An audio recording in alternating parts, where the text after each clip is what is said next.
Okay, I'm going to show you quickly how this sloth hook is assembled. It's pretty similar to the monkey hook I just made, but this one, the main difference is I have a cavity in there that I fill up with silly putty, and that slows down this lever by forcing those slots through that silly putty and slows down the whole mechanism. One thing you can do to adjust how slow it's opening or closing is to trim off these slots. So for example, I'll trim off this outer one because it moves very slow with all of them on there.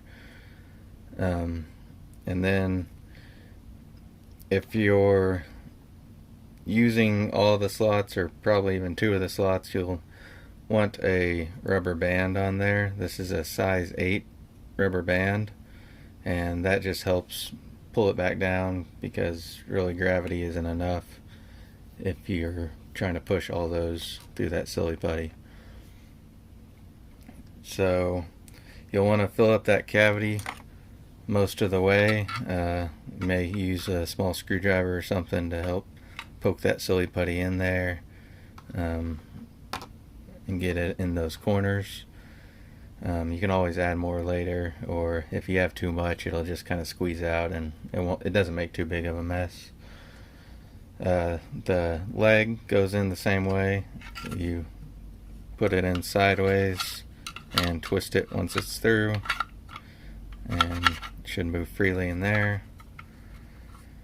And the arm goes in the same way. You just have to make sure that part's going into the cavity. Don't push too hard.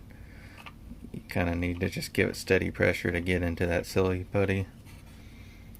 And then once it's installed, push that lever down,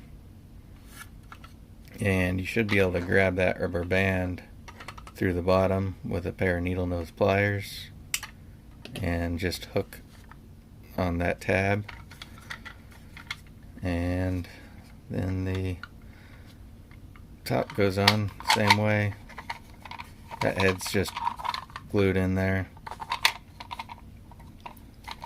For putting on a wall, you'll want to pull this down so you get that full hole, and then once it's slotted on there, as long as you don't use too big of a screw in the wall, that'll still clear.